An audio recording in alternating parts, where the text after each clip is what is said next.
Hello ಎಲ್ರಿಗೂ ನಮಸ್ಕಾರ.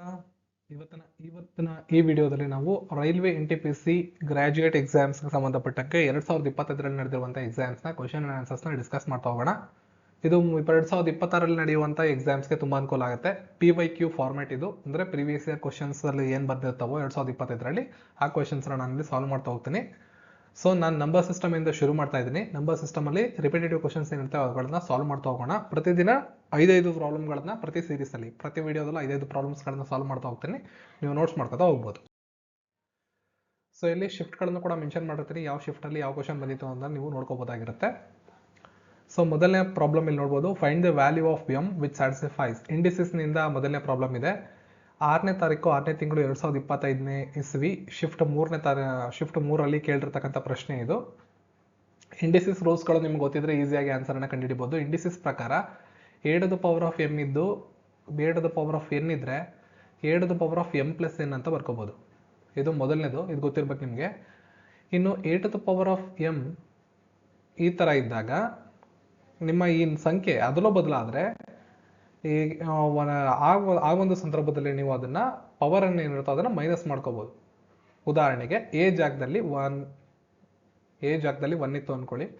ಇದನ್ನ ಹೇಳೋದಕ್ಕೆ ಮುಂಚೆ ಮತ್ತೊಂದಿದೆ ನೋಡಿ, a⁻m ಡಿವೈಡ್ ಬೈ a⁻n ಇರುತ್ತೆ ಅಂತ ಅನ್ಕೊಳ್ಳಿ, ಡಿವೈಡ್ ಇರುತ್ತೆ. ಆವಾಗ a⁻m-n ಆಗುತ್ತೆ.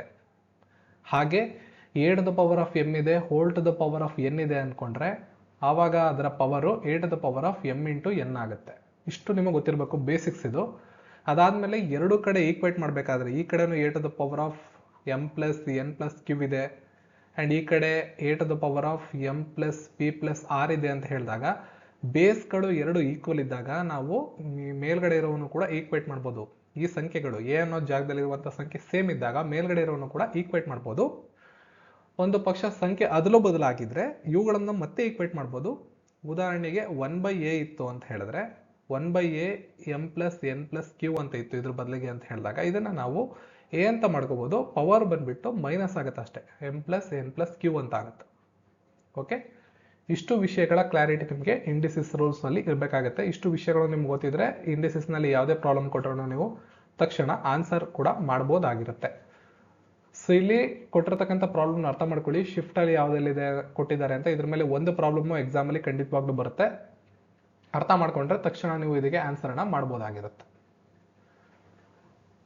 ಸೊ ಇಲ್ಲಿ ಮೊದಲನೇ ನೋಡ್ಬೋದು 11/10 10/11 11/10 ಇದೆ. ಇಲ್ಲಿ 10/11 ಇದೆ. ನೀವು RHS ನ ಮೊದಲು ಬರ್ಕೊಳ್ಳಿ. 11/10 whole to the power of 3m+17 ಇದೆ. ಡಿವೈಡ್ ಇಸ್ ಈಕ್ವಲ್ ಟು, ಇಲ್ಲಿ ಈಗ 10/11 ಅಂತ ಇದೆಯಲ್ಲ ಅದನ್ನ ಮೊದಲು ಬರ್ಕೊಳ್ಳಿ. ಸೊ ಇಲ್ಲಿದೆ 10/11, ಇದನ್ನ ಮೊದಲು ಬರ್ಕೊಳ್ಳಿ. So 10/11 whole to the power of 10 ಆಯಿತು, ಅದನ್ನ ಫಸ್ಟ್ ಬರ್ಕೊಳ್ಳಿ. ಇಂಟು ಈಗ 11/10 ಅನ್ನ ನಾವು ರೆಸಿಪ್ರೋಕಲ್ ಮಾಡ್ಕೊಂಡ್ರೆ, ಉಲ್ಟಾ ಮಾಡ್ಕೊಂಡ್ರೆ ಮೇಲ್ಗಡೆ ಇರೋ ಸಂಖ್ಯೆ ಮೈನಸ್ ಆಗುತ್ತೆ ಅಂತ ಹೇಳಿದೆ. ಸೊ ಈ ಸಂಖ್ಯೆನ ನೀವು ಕನ್ಸಿಡರ್ ಮಾಡಿದ್ರೆ 11/10 ಇದೆ. ಇದನ್ನ 10/11 ಅಂತ ನಾನು ಚೇಂಜ್ ಮಾಡ್ಕೊಂಡಾಗ ಅದರ ಪವರ್ ಏನಾಗುತ್ತೆ, ಮೈನಸ್ ಆಗುತ್ತೆ ಅಷ್ಟೇ. ನೆಕ್ಸ್ಟ್ ಈ ಸಂಖ್ಯೆನ ನೀವು ಗಮನಿಸಬಹುದು. ಈ ಸಂಖ್ಯೆ ಕೂಡ ಸೇಮ್ 11/10 ಇರೋದನ್ನ 10/11 ಅಂತ ಚೇಂಜ್ ಮಾಡ್ಕೊಳ್ಳಿ, -9 ಆಗುತ್ತೆ.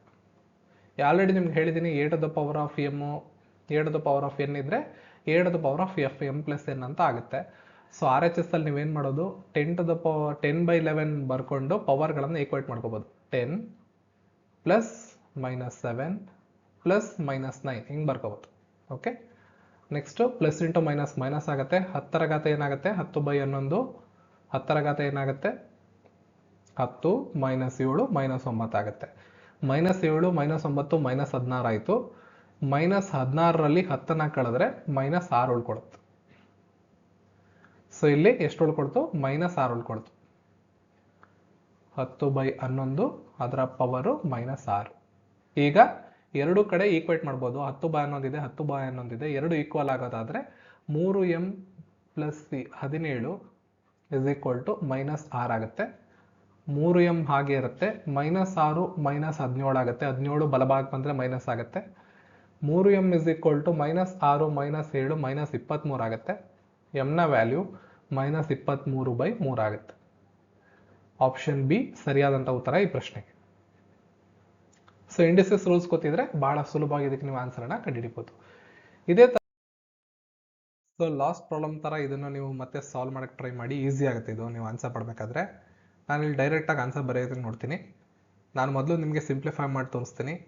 4/29 whole to the power of 9m + 7 ಇದೆ.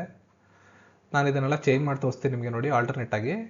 4/29 ಮೊದಲನೇದು ಏನಾಗುತ್ತೆ, ರೆಸಿಪ್ರೋಕಲ್ ಮಾಡಿದ್ರೆ -3 ಆಗುತ್ತೆ.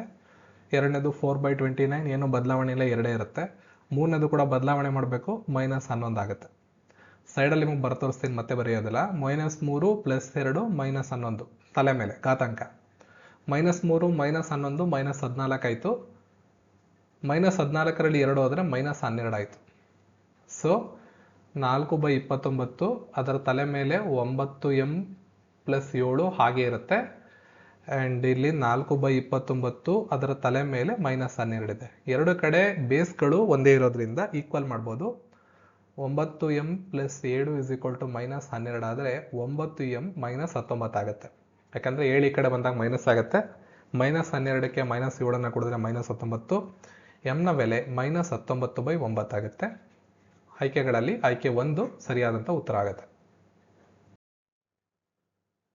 ನೋಡಿ, ಇದು ಸ್ವಲ್ಪ ಕ್ರಿಯೇಟಿವ್ ಕ್ವಶನ್ ಆಗಿ ನಿಮ್ಗೆ ಕೊಡ್ತಾರೆ. ನೀವು ಖಂಡಿತವಾಗ್ಲೂ 1 ಅಂಕಗಳನ್ನು ಸುಲಭವಾಗಿ ಪಡ್ಕೋಬಹುದು. ನಿಮ್ಗೆ ಏನು ಮಾಡ್ತಾರೆ, ಒಂದು ಸೀರೀಸ್ ಆಫ್ ನಂಬರ್ಸ್ನ ಕೊಡ್ತಾರೆ. ಈ ಥರ ಇಲ್ಲಿ ಕೊಟ್ಟಿದ್ದಾರೆ. ಕ್ವಶನ್ ಏನೂ ಇಲ್ಲ, ಇಲ್ಲಿ ಸಮ ಸಂಖ್ಯೆ ಬೆಸ ಸಂಖ್ಯೆ ಇರ್ತಲ್ಲ, ಅದನ್ನ ಬದಲಾವಣೆ ಮಾಡಬೇಕು. ಸಮ ಸಂಖ್ಯೆ ಇದ್ರೆ if 2 is added to each odd number, ಬೆಸ ಸಂಖ್ಯೆ ಎಲ್ಲಿದೆ ಅದಕ್ಕೆಲ್ಲ 2 ಅನ್ನೋ ಸಂಖ್ಯೆನ ಆ್ಯಡ್ ಮಾಡಬೇಕು. ಸಮ ಸಂಖ್ಯೆ ಇದೆಯಲ್ಲ ಅಲ್ಲೆಲ್ಲ 1 ಕಳಿಬೇಕು. ಮೊದಲು ಬೆಸ ಸಂಖ್ಯೆಗಳಿಗೆ ಆ್ಯಡ್ ಮಾಡಿಬಿಡಿ. ಏನು ಹೇಳ್ತಾ ಇದ್ದಾರೆ, if 2 is added to each odd digit, ಬೆಸ ಸಂಖ್ಯೆಗಳು ಯಾವ್ಯಾವುದು, ಬೆಸ ಸಂಖ್ಯೆಗಳಿಗೆಲ್ಲ 2 ಆ್ಯಡ್ ಮಾಡಬೇಕು. 7ಕ್ಕೆ 2 ಆ್ಯಡ್ ಮಾಡಿದ್ರೆ 9 ಆಗುತ್ತೆ. 1ಕ್ಕೆ 2 ಆ್ಯಡ್ ಮಾಡಿದ್ರೆ 3 ಆಗುತ್ತೆ. 5ಕ್ಕೆ 2 ಆ್ಯಡ್ ಮಾಡಿದ್ರೆ 7 ಆಗುತ್ತೆ.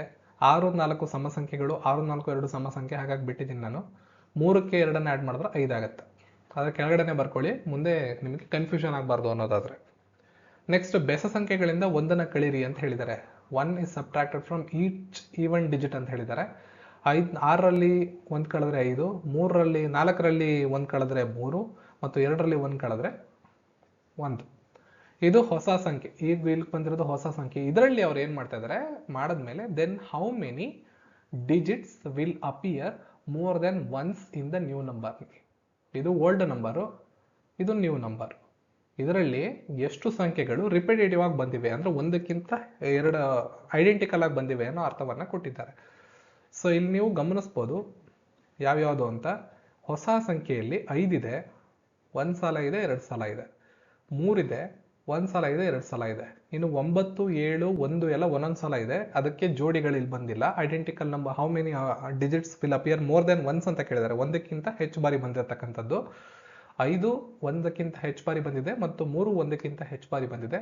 ಸೊ 2 ಅಂಕೆಗಳು ಒಂದಕ್ಕಿಂತ ಹೆಚ್ಚು ಬಾರಿ ಬಂದಿರೋದ್ರಿಂದ ಆಯ್ಕೆ 1 2 is the right answer.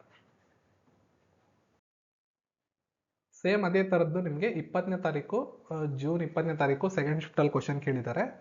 Same numbers ಇರುತ್ತೆ, ನೀವು ಬರ್ಕೊಂಡು ಮಾಡ್ಬೋದು. 8 ಆದರೆ ಕಂಡೀಷನ್ಸ್ ಬೇರೆ ಮಾಡ್ಬಿಟ್ಟಿರ್ತಾರೆ ಅಷ್ಟೇ.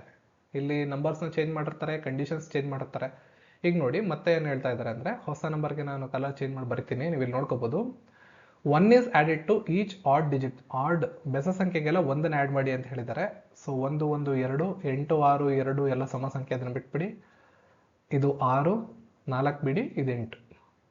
ಓಕೆ, ನೆಕ್ಸ್ಟ್ ಬೆಸ ಸಂಖ್ಯೆಗಳಿಂದ 2ನ್ನ ಕಳೀರಿ ಅಂತ ಹೇಳ್ತಿದ್ದಾರೆ. 8ರಲ್ಲಿ 2 ಹೋದ್ರೆ 6, 6ರಲ್ಲಿ 2 ಹೋದ್ರೆ 4, 2ರಲ್ಲಿ 2 ಹೋದ್ರೆ 0 ಮತ್ತು 4ರಲ್ಲಿ 2 ಹೋದ್ರೆ 2. ಈಗ ಪ್ರಾಬ್ಲಮ್ ಏನು ಅಂತ ನೋಡೋಣ. ಏನು ಪ್ರಾಬ್ಲಮ್ಮು, ಏನು ಸೊಲ್ಯೂಷನ್ ಕಂಡುಹಿಡಬೇಕು ಅಂತ ಮತ್ತೆ ನೋಡಿ. Then what will be the difference between the highest number and the lowest number. ಇದು ಓಲ್ಡ್ ನಂಬರ್ ಅವ್ರು ಕೊಟ್ಟಿದ್ದು. ಈಗ ನೀವು ಹೊಸದಾಗಿ ಕಂಡುಹಿಡಿದಿರೋ ನಂಬರು. ಸೊ ಇಷ್ಟನ್ನು ಮಾಡಿದ್ಮೇಲೆ ಹೊಸದಾಗಿ ಬಂದಿರೋ ಸಂಖ್ಯೆಯಲ್ಲಿ ದೊಡ್ಡ ಸಂಖ್ಯೆ ಯಾವುದು? 2, 6, 4, 0, 6, 2, 8. ದೊಡ್ಡ ಸಂಖ್ಯೆ ಯಾವುದು? 8. 8 ಅನ್ನೋದು ಅತಿ ದೊಡ್ಡ ಸಂಖ್ಯೆ, ಹೈಯೆಸ್ಟ್ ನಂಬರ್.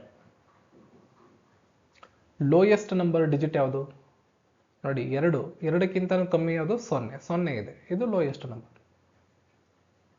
ಅವೆರಡರದ್ದು ಡಿಫ್ರೆನ್ಸ್ ತಗೊಳ್ಳಿ ಅಂತ ಹೇಳಿದ್ದಾರೆ. 8ರಲ್ಲಿ 0 ಹೋದ್ರೆ 8 ಬರುತ್ತೆ. ಹಾಗಾಗಿ ಆಪ್ಷನ್ ಬಿ ಈ ಪ್ರಶ್ನೆಗೆ ಸರಿಯಾದಂಥ ಉತ್ತರ ಆಗುತ್ತೆ. ಇದೇ ರೀತಿ ನಿಮಗೆ ಕಂಡೀಷನ್ ಚೇಂಜ್ ಮಾಡಿದಾಗ ಕೆಲವೊಂದು ಟೈಮು ಎರಡನೇ ಸಂಖ್ಯೆ ಎಡಭಾಗದಿಂದ ಎರಡನೇ ಸಂಖ್ಯೆ ಬಲಭಾಗದಿಂದ ಎರಡನೇ ಸಂಖ್ಯೆಯ ಮೊತ್ತ ಎಷ್ಟು ಅಂತ ಕೇಳ್ಬೋದು, ಅಥವಾ ದೊಡ್ಡ ಸಂಖ್ಯೆ ಮತ್ತು ಚಿಕ್ಕ ಸಂಖ್ಯೆಗಳ ನಡುವಿನ ವ್ಯತ್ಯಾಸ ಏನು ಅಂತ ಕೇಳ್ಬೋದು, ಎರಡನೇ ಚಿಕ್ಕ ಸಂಖ್ಯೆಯ ವ್ಯತ್ಯಾಸ ಏನು ಅಂತ ಕೇಳ್ಬೋದು. ಸೊ ಈ ಥರ ಚೇಂಜಸ್ ಮಾಡಿ ಕೇಳ್ತಾರೆ, ಅದನ್ನು ಸ್ವಲ್ಪ ನೋಡ್ಕೊಂಡಿರಿ. ನೆಕ್ಸ್ಟ್ ಈ ಥರ ಸಿಂಪ್ಲಿಫಿಕೇಶನ್ ಮಾಡುವಂಥ ಪ್ರಾಬ್ಲಮ್ಸ್ ಇರ್ತವೆ, ಇದನ್ನು ಭಾಳ ಕೇರ್ಫುಲ್ ಆಗಿ ಮಾಡಬೇಕು ನೀವು.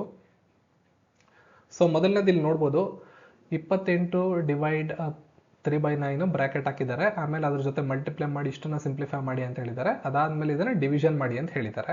ಇದು ಕಂಪ್ಲೀಟ್ ಬ್ರಾಕೆಟ್. ಮೊದಲು ನೀವು ಇದನ್ನ ಸಾಲ್ವ್ ಮಾಡಿ, 3 ಒಂದ್ಲಿ 3 ಮೂರ್ಲಿ, ಸೊ 3 ಒಂದ್ಲಿ 3 ಮೂರ್ಲಾಯ್ತು, 28 ಡಿವೈಡೆಡ್ ಬೈ 1/3 ಆಗುತ್ತೆ, ವಿಚ್ ಇಸ್ 28 ಇಂಟು 3 ಆಗುತ್ತೆ. 28 ಇಂಟು 3 ಅಂದರೆ 84. ಸೊ ಮೊದಲನೇ ಸಂಖ್ಯೆ ಏನಾಯ್ತು, 84 ಆಯ್ತು. ಎರಡನೇ ಸಂಖ್ಯೆಗೆ ಬರೋಣ. ಎರಡನೇ ಸಂಖ್ಯೆನ ಸಾಲ್ವ್ ಮಾಡಬೇಕಾದ್ರೆ ಕೇರ್ಫುಲ್ ಆಗಿ ಮಾಡಿ. ನೋಡಿ ಇದು ಇಂಟು ಇದೆ, ಬಟ್ ಇದು ಡಿವಿಷನ್ ಯಾವಾಗಲೂ ಇದ್ದಾಗ ಫಸ್ಟ್ ಮಾಡ್ಬಿಡ್ಬೇಕು. ಇದು 3 ಆಗುತ್ತೆ, 2 ಒಂದ್ಲಿ 2 ಮೂರ್ಲಿ. ನೆಕ್ಸ್ಟ್ ಇಂಟು ಹಾಗೆ ಇರುತ್ತೆ, 18ರಲ್ಲಿ 2 ಹೋದ್ರೆ 16, 16/6 ಆಗುತ್ತೆ. 3 ಒಂದ್ಲಿ 3 ಎರಡ್ಲಿ, 2 ಒಂದ್ಲಿ 2 ಎಂಟ್ಲಿ. ಸೊ ಇಂಟು ಹಾಗೆ ಇರುತ್ತೆ, 8 ಬಂತು ಇಲ್ಲಿ, ಇಷ್ಟರಿಂದ 8 ಬಂತು. ಡಿವೈಡೆಡ್ ಬೈ ಹಾಗಿರುತ್ತೀಗ, ಇಲ್ಲಿ ನೋಡ್ಕೊಳ್ಳಿ, 3 ಒಂದ್ಲಿ 3 ಎರಡ್ಲಿ, 8 ಎರಡ್ಲಿ 16. ಸೊ ಇಲ್ಲಿ ಪ್ರಾಬ್ಲಮ್ ನಾವು ಅರ್ಥ ಮಾಡ್ಕೋಬೇಕು.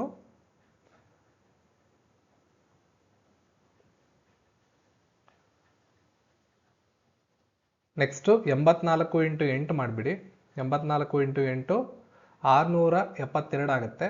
672 ಡಿವಿಷನ್ 16 ಮಾಡಿದ್ರೆ 42 ಆನ್ಸರ್ ಬರುತ್ತೆ. ಆಪ್ಷನ್ 3 ಸರಿಯಾದಂಥ ಉತ್ತರ ಆಗುತ್ತೆ.